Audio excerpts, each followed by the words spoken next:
好，大家好，我係 Raymond。咁今日條片咧錄嘅時候，咁大家就應該都知道就係其實中國同美國就達成咗一個喺貿易戰上達成咗一個叫做初階段一個幾理想嘅一個結果啦。咁我哋見到其實成個投資市場無論係美股又好或者係中港股市又好咧，咁其實都反彈翻唔少噶啦。咁啊相對上個資產市場上係穩定翻落嚟啦。咁今日咧我就想借呢個時間嚟咧同大家講下究竟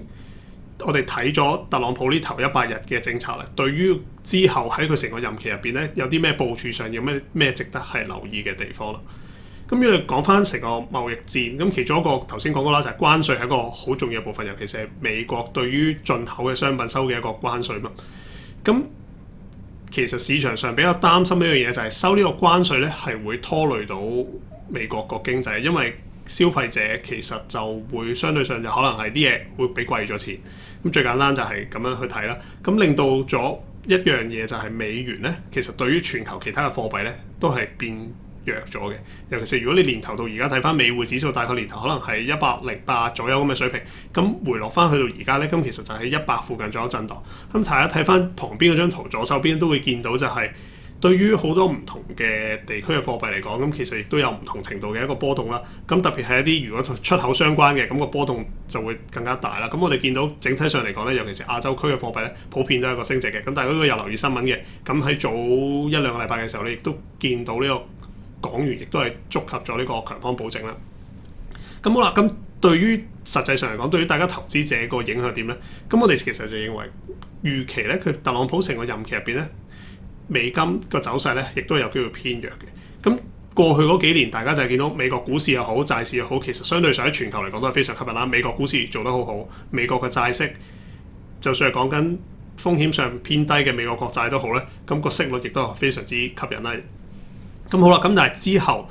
大家就要留意翻，如果美元繼續偏弱嘅咧，咁相對上其他地區嘅資產咧就更加可能會吸引啲啦。咁如果你睇翻股市嘅話，咁其實我哋見到就係歐洲個股市其實年頭到而家都算係做得唔錯啦，咁就跑贏咗美國個股市啦。如果你睇翻譬如係德國個股市嘅話，其實近排亦都係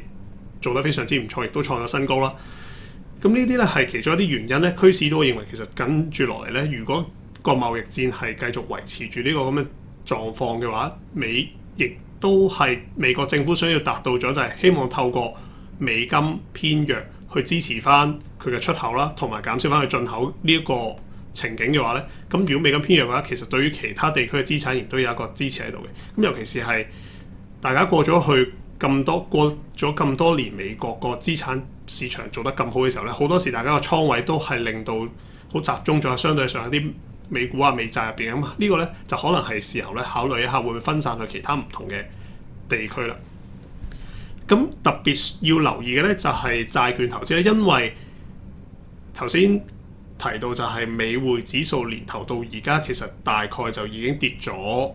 諗8-10% 左右啦，可能某啲時候就超過10% 添啦。咁但係如果大家睇翻債券嘅投資，其實一年大家講緊如果係投資評級嘅話，講緊一年個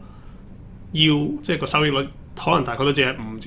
5-6% 左右咁樣。咁所以咧，如果一個匯率上面嘅波動咧，其實係好容易令到大家喺債券上面嘅投資咧，相對上個風險係會大啲嘅。咁當然，如果大家投資者係主要留喺香港嘅，咁個憂慮就相對上細啲啦，因為你港紙同美金掛鈎個波動大極咧，都係只係喺佢嗰個保證範圍入邊。咁但係如果你話希望做一個更加好嘅全球分散咧，亦都可以，就算係債券投資都可以考慮下其他市場一啲成熟市場，譬如係歐元啊嘅一啲債券嘅。咁好啦，咁之後其實仲有啲咩要留意咧？咁啱啱其實過去嗰個聯儲局會議，咁我哋見到就係因為而家美國經濟都尚算唔錯啦。大家睇右邊嗰張圖就見到其實個通脹係相對上穩定啦。最近個通脹仲要因為整體通脹仲要係做得好過預期，個升幅係低過預期嗰個數。咁而成個失業率亦都穩定啦，整體上我哋睇翻其他就業數據，亦都見到美國經濟係唔錯嘅。咁喺呢個時候咧，咁其實市場上咧而家即係估緊美國全年即係剩翻大概嗰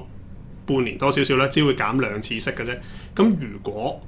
因為到頭先提過，就係因為貿易戰關稅，就算係而家有一個比較正面嘅發展到咧，其實比起任期一開始嘅時候，特朗普任期上任前咧，其實仍然都係高咗嘅。咁亦都有機會影響翻後續嘅一啲經濟數據，就好似我哋之前講咁。而家成個市場美國嘅消費者個信心係好低嘅。咁但係實際數據未反映。如果到呢啲數據反映出嚟嘅時候咧，就算美國聯儲局未實際減息，但係個市場上亦都會優先地可能會反映咗部分，咁令到咧個資產價格可能偏向波動嘅。咁呢個亦都係另外一個原因咧。點解我哋認為其實你亦都需要考慮翻分散喺唔同國家嘅股市投資，呢個亦都係比較重要嘅。咁我諗其實成個策略或者啱啱關稅戰發生咗嘅，當然係令到個股市大幅波動啦。咁但係其實最主要嘅就係要留意翻嘅就係可能相對上呢個去美元化資產趨勢咧，都會係一個比較持續一段時間。咁相對上咧，亦都係可以考慮翻分散去投資唔同國家嘅股市啊，或者債市咁樣嘅。咁我諗呢一個咧就係我哋啱啱特朗普100日任期多少少最重要需要留意到嘅一個部分啦。咁今日呢條片咧就去到呢度，希望幫助到大家喺特朗普呢個任期之後做到一個更加好嘅資產配置。